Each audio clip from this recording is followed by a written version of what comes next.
Mas antes da gente continuar em Abrolhos, tá? Aham. Vamos voltar um pouquinho, que você falou que você tinha feito ali, antes disso, um intercâmbio para estar Isso. cuidando de tartarugas também. Como é que foi isso? Você já estava na faculdade? Conta um pouco dessa história pra gente. Nossa, conto sim. Eu tava na faculdade, eu tava no segundo período, então eu entrei em 2018, foi final de 2018 para 2019.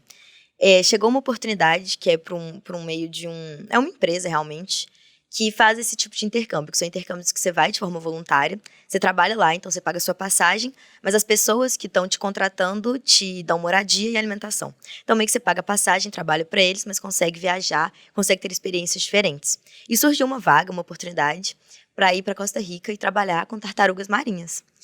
E eu sempre gostei de ir pro mato, sempre gostei de ir pra praia, sempre gostei de ter contato com os animais. Eu falei, eu vou. Conversei com minha mãe, conversei com meu pai. Trabalhei um pouco nas férias antes pra conseguir o dinheiro, pra pagar minha passagem. E fui pra Costa Rica. E fiquei 2 meses lá vivendo. Eu morava num ambiente que chamava Sirenas. Era uma reserva ecológica, Caletasário.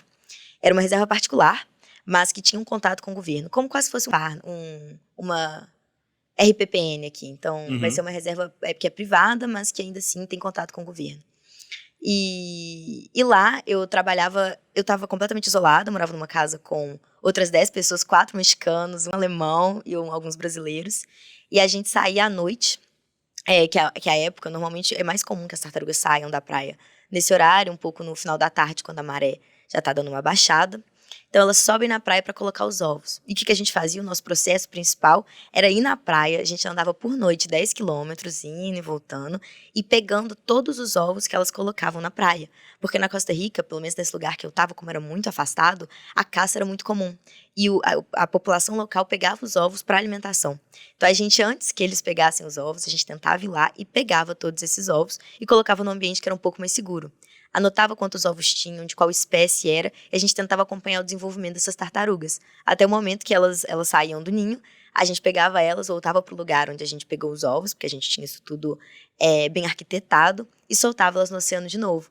Então eu trabalhava a noite toda, sob a luz das estrelas, era lindo, porque não tinha cidade próxima, a cidade mais perto era quase 1 hora de carro. Então eu estava realmente bem afastada. E eu acho que foi isso também que me propiciou ter o estágio depois. São essas situações que a gente vai tendo na vida com um pouco de sorte e que uma coisa vai levando a outra, né? Então, eu morei um tempo na Costa Rica, foram 2 grandes meses trabalhando com esses animais que são incríveis, assim. Bem, gente, tá vendo, ó? Ainda nem tinha terminado a graduação, tava bem chegada, nem bem chegou na graduação e já tá com um estágio como esse, né? Foi. Que muitas vezes a gente pensa, mas será que eu consigo? Não, não é, gente, é ficar atento às oportunidades, né? Ficar, de repente, ali antenado, porque muitas vezes você recebe comunicação, Exato. né? O pessoal, olha, tá precisando. É ter ali, às vezes, aquela força de vontade que dá a cara a tapa, Exato. né? E ir atrás, né? Pelo que você falou, esse projeto é muito similar ao projeto Tamar, ao modelo adotado pelo projeto Tamar, né? Isso. Em especial no início, quando se tinha... Hoje em dia, a gente sabe, a população aqui no Brasil, ela já respeita muito mais, não tem mais assim, essa caça predatória como era no início, né? Então, lá era mais ou menos algo muito similar. É muito legal ver isso sendo adotado em outros países, né? E vamos voltar agora aqui para o Brasil, lá para sua graduação. Você começa a fazer esse estágio, começa a ver essa questão da sua iniciação científica e estudando essa questão da hibridização, né, nessas tartarugas, e isso acaba virando seu TCC, no caso, lá na faculdade? Isso, acabou virando meu TCC. Todo mundo, sempre quando você chega na faculdade, falam que você tem que ter muita experiência, né? Tentar mudar um pouco de laboratório e ir variando. E eu acho que isso é realmente algo fundamental. Mas, infelizmente, eu não tive a oportunidade de fazer isso. Porque nesse terceiro período eu entrei nesse laboratório e comecei uma pesquisa... nenhuma pesquisa pessoal, né? Não é a minha pesquisa, porque é do laboratório, da universidade. Mas eu comecei uma linha de pesquisa, dentro dessa linha maior, que eu era a única representante, pelo menos que estava no Brasil. Porque a Larissa, ela voltou para a Alemanha para conseguir seguir a carreira científica dela. Hoje em dia ela é pós-doutora lá. E então eu não troquei muito de laboratório, eu fiquei do terceiro período até o último período nesse mesmo laboratório. Então, apesar de eu não ter tido outras influências, eu fiz tanta coisa nesse laboratório. Era um laboratório que é um pouco diferente, eu acho, do que a gente tem em muitos lugares. Porque como ele era de evolução, a gente não tinha um bicho só. ou um projeto de pesquisa só. Dentro desse laboratório, a gente estudava a colonização das primeiras pessoas nas Américas.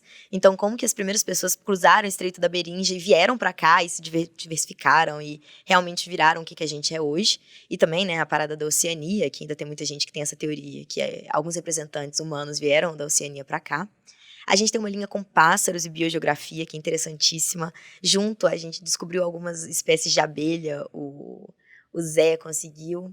Então, assim, era um laboratório que eu tinha muita oportunidade de fazer coisas absurdamente diferentes. Sempre nos meandros da genética, que era um laboratório de evolução molecular ainda.